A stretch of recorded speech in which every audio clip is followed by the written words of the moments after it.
and welcome to the ClubLIFE podcast. I'm Michelle Rummery, the Senior Media Manager at Clubs New South Wales, and in this episode, we're taking you to the state's mid-north coast, a region famous for its fantastic beaches and even better clubs. Today I'm joined by Peter Negus, who is affectionately known by those in the industry as Nugget, and who was the Secretary Manager of Club North Haven for 17 years. Welcome, Nugget. How are you, Michelle? I'm very well, thank you. Now, I have to ask, obviously, before we get into things, how on earth did you earn the nickname Nugget? Well, I was about 4 and I wanted to go to work with my dad one day and went to work with him. I just played in the soil with a shovel, and his boss used to call everyone Nugget. He had a dog named Nugget, and he called everyone, like, instead of mate, pal or buddy, it was Nugget. So my dad started calling me Nugget, and then it just went from there. So I've been Nugget since I was 4. Not many people know me by my first name. Now, tell us a little bit about your upbringing. Where did you grow up, and what was young Nugget like as a child? Well, I was born in Cowra, and as a young fellow I was into all sports, especially rugby league, as my dad did play for Manly in Sydney and represented country rugby league. So rugby league was ingrained in me, and I'm a tragic Manly supporter, but just a normal upbringing. I got 2 older brothers and 1 younger sister, and Dad was very hard, very tough, and Mum was a bit of a softie, so whenever I wanted to do something, I'd go and see Mum. You've mentioned your mum. Your mum is still with us, and she's actually got her own nickname for you. Tell us a little bit about her. Obviously, she's still with us. She's 93 on the 15th of December this year, and I'll be down there for her birthday. And when she introduces me to people, she says, "This is my little baby boy." And I go, "Mum, I'm nearly 67 years of age. Please stop." That's very sweet. I'm a baby boy. Now, take us back to high school. What was your first job out of high school? Well, when I left school, I was looking for a bit of work, and so I went to the Cowra abattoirs, lined up over there, and finished up working on the beef chain, on the beef floor, and that was a bit of an eye-opener, and worked with a couple of hundred men. I was a young fellow at the time, and you grow up pretty quick because you have to get very streetwise. You would have seen some fairly confronting things in an abattoir. Tell us about what it taught you. Well, it taught me to keep my eyes in the back of my head and the front of my head, and be very careful what you say and do, because they didn't muck around out there. They wanted to walk you outside and put one on you if you did the wrong thing. So I started there in 1976, and then in 1977 I went to the Australian Hotel and started working behind the bar as a casual barman. So you started in pubs. Walk us through your first few years in the hospitality industry. Well, I finished up doing 19 years in hotels, but I mainly worked at the Cowra Hotel for 19 years. I used to clean the pub, I was a bar manager, plus I worked at the abattoirs. So I worked for 5 different licensees, publicans, and they all taught me a lot. So I got a lot of experience out of working pubs, looking after them when they went away on holidays, counting money, doing the tills, doing the beer lines, doing the whole lot. So a very good grounding, which was helpful when I went into the club industry. Then in 1989 I decided to take up bookmaking to try and fit something in the middle there. So I was pretty busy. Tell us about the bookmaking. So that was something that your dad was quite interested in? Well, Dad had horses, and luckily he had a very good trotter called Red Chip, and Darren Hancock trained him in Sydney. And he actually started in the Inter-Dominion Grand Final. So Dad liked to have a bet, and I used to go with him, so it was ingrained in me. But I thought, well, I'm better off being a bookmaker and taking bets than having a bet, because I think I got more chance that way. So, but I still do have a bet to this day.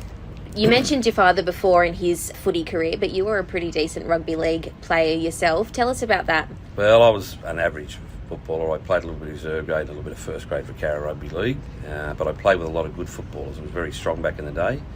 And I played with a bloke by the name of Royce Simmons, who finished up playing for Penrith to represent Australia.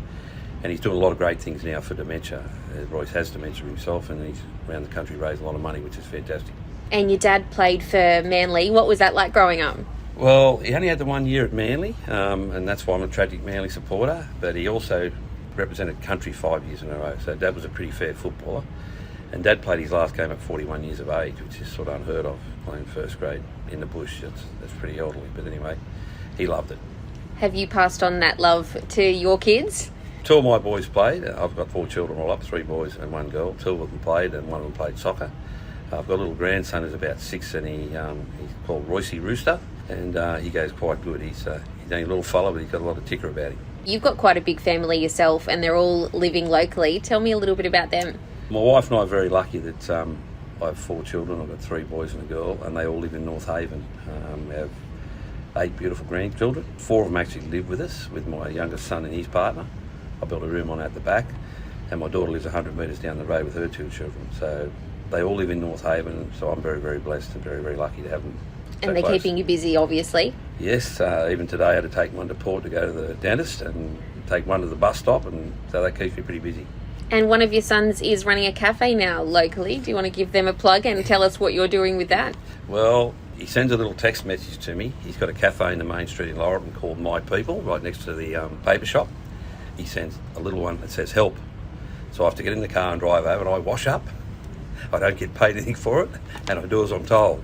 He's going quite well. He's got very good coffee, and he's a bit of an artist when it comes to that, so he's got all the good gear, and he's been going since the 1st of January this year. So you retired back in 2022, Nugget, but you've very much kept your toe in the industry and you're still helping a number of clubbies out. Tell us what sort of work you're doing at the moment. Well, if somebody rings me and asks me what I think, I tell them what I think, whether they like it or not, and I give whatever advice I can help them with. I've got a good mate who runs Foster Bowling Club, Damien Clements. He's going to do some major renovations shortly, and I'm probably going to help him out a little bit down there. You're helping your son with his hospitality business. You're helping other clubbies when they give you a buzz. What is it about the hospitality industry that's kept you so keen and so interested for so many years?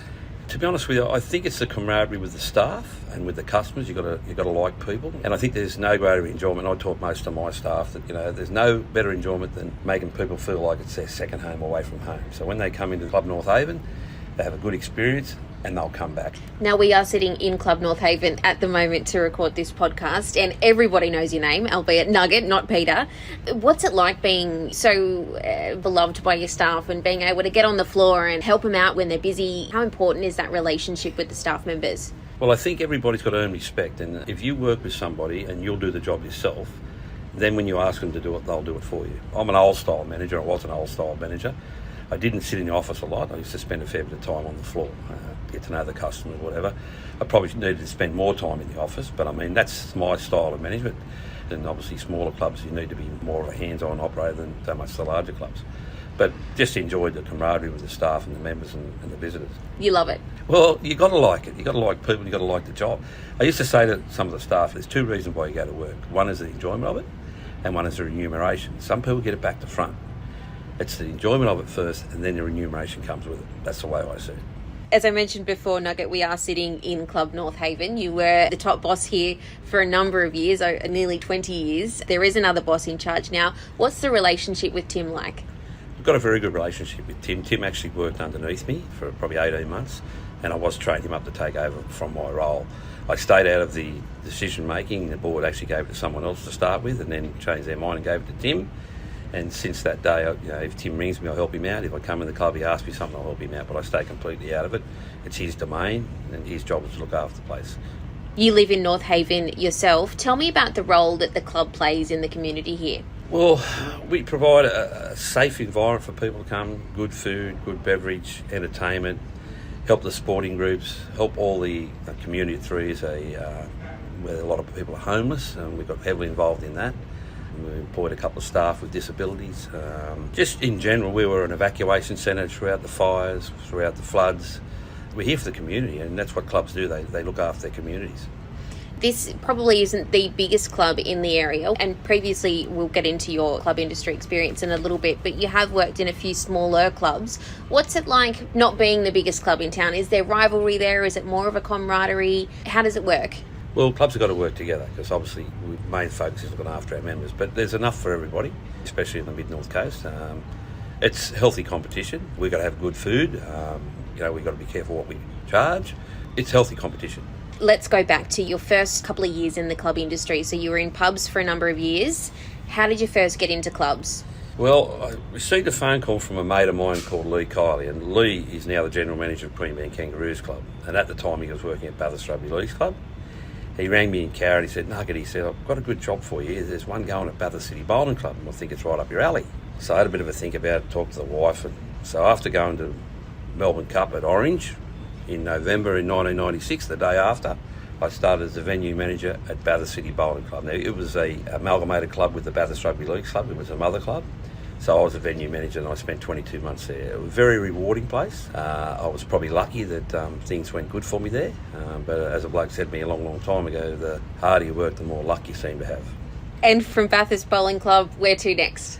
Well, I got offered a good job around at the Bathurst RSL Club by Speedy Martin, who was the general manager around there. So I went around there as a duty manager and then progressed to be the beverage manager. I spent 4.5 years there. Quite enjoyed it. Got a lot of friends still there. My wife comes from Bathurst, so we make lots of visits back there.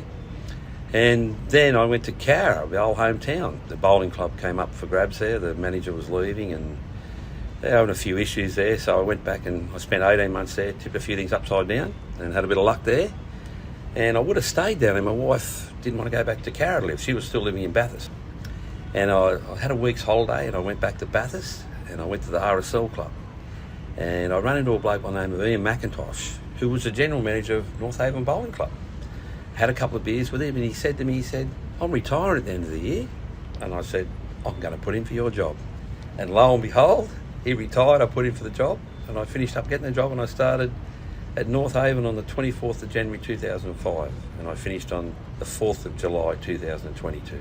So your wife's from Bathurst. How did she enjoy the sea change moving to North Haven? She had a big family there, so it was pretty tough on her to start with. My youngest boy was 12 at the time and he said, good on you, Nugget. You've sent me to a concentration camp. I'm living in a shoebox and some old person's going to run over me on my bike. So he was pretty tough with me at 12 years of age. He didn't really want to come because all his mates were down there.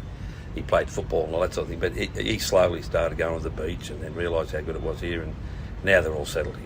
Now, we've talked about your experience with the club industry. You have retired, but you're keeping a keen eye on things. What do you see are the biggest challenges facing the industry at the moment? Probably the biggest thing I see, in my personal look at it, is that the ever-increasing costs of goods, they're continually going up, and you have to be able to make decisions to save money, and you have to increase your income streams to keep pace with it. And the other thing is there's so much compliance these days. It's like if I was in the industry 19 years in hotels and 26 in clubs, it's like you have to have a ticket for a ticket for a ticket. You know, you spend so much time doing all these courses, and I understand you have to be up to speed with everything, but we need to streamline some of those and obviously get back to looking after the members and visitors of the club. And obviously some of the new gaming laws, which I'm not right up to speed with. Like one bloke said to me the other day, he said, at 1 minute to 12, you don't have to have anyone in your gaming area, but at 1 minute past you have to have a gaming officer in there. He said, what, so they're at 1 minute past 12 they've got problem gamers, at 1 minute 12 they're not. So there's a few things I think the government really needs to look at and streamline. Back to when you were here at Club North Haven in the top job, you were quite passionate about disability inclusion. Walk us through that.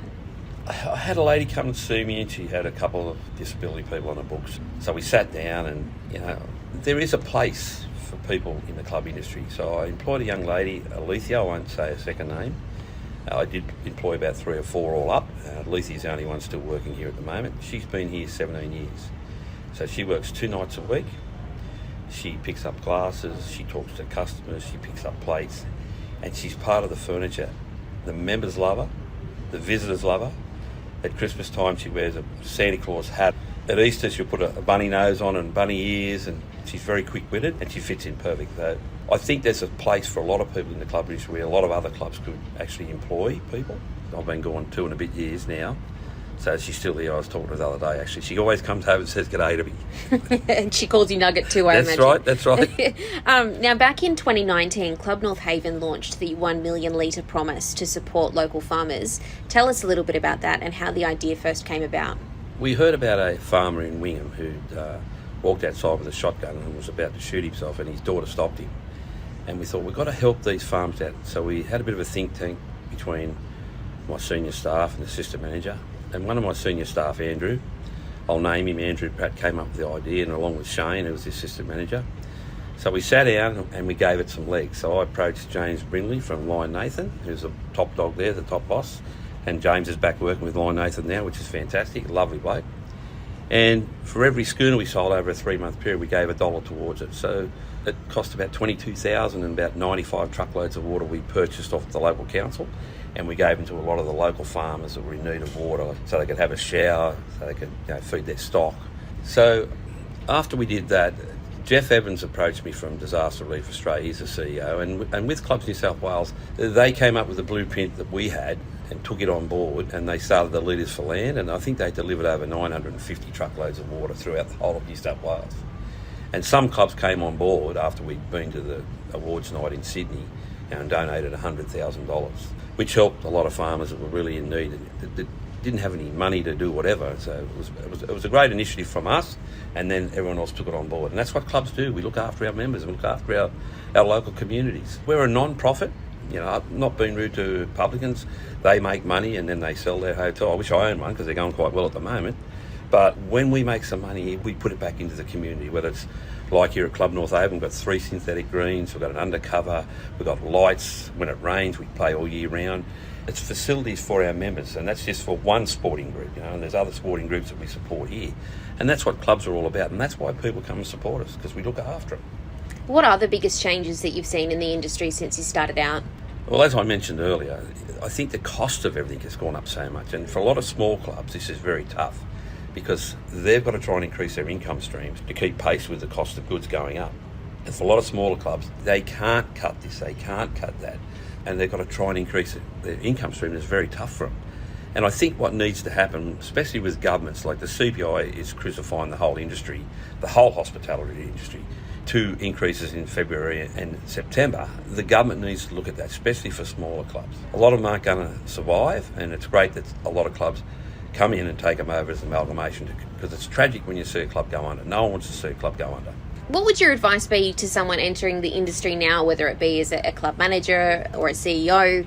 What club managers need to do is network, get to know all the other managers. If you're not sure of something, ring them up and ask them. Like, there's lots of things I don't know, and if I didn't know something, I'd ring someone. I went and did a lot of courses because I needed to learn, and some of the times in the courses I'd ask the hard question, because I wanted some of the other people in the room that were probably duty managers, and I'm a CEO and I'm trying to learn myself, so I'd ask it for them. And I think you've got to network, and you've got to get as many bits and pieces behind you as far as experience in the industry to make sure that you can do the best you can in your role at your club. We do ask all of our Club Life podcasts this. If you could wave a magic wand, what single thing would you do to assist the club industry? Well, as I said just a while ago, the CPI, I'd be hammering the government, give us a break. The schooner, $8, then it's 9, then it's 10. Where's it get to? Or where's it all stop? Nugget, away from work, tell us about some of your hobbies. Where will we find Nugget when he's not busy running his son's cafe or washing up in the cafe or chasing people around Club North Haven? Where can we find you? Well, I do a little bit of fishing. I love eating seafood, so I'll put a few crab traps in, and I go to the local oyster farmers and buy some oysters. I love me bookmaking, and I play with my grandkids. And believe it or not, which a lot of people wouldn't pick me for, I'm a green thumb. I've got flowers all galore in my front garden. I mean, pretty flowers. I understand you're not a big fan of films, and normally we ask people what their favourite movie is, but for you, you're more of a music fan, so why don't you run us through your favourite musician or band and why? Well, my favourite musician, he's no longer with us now, is a bloke by the name of Joe Cocker. I've always loved him, I've watched him sing, and what I liked about him most, he played life hard. I remember they interviewed him on the Mike Moynihan show up in Brisbane a lot of years ago, and he was sucking on a bottle of vodka while they were interviewing him at 6 o'clock on Prime TV.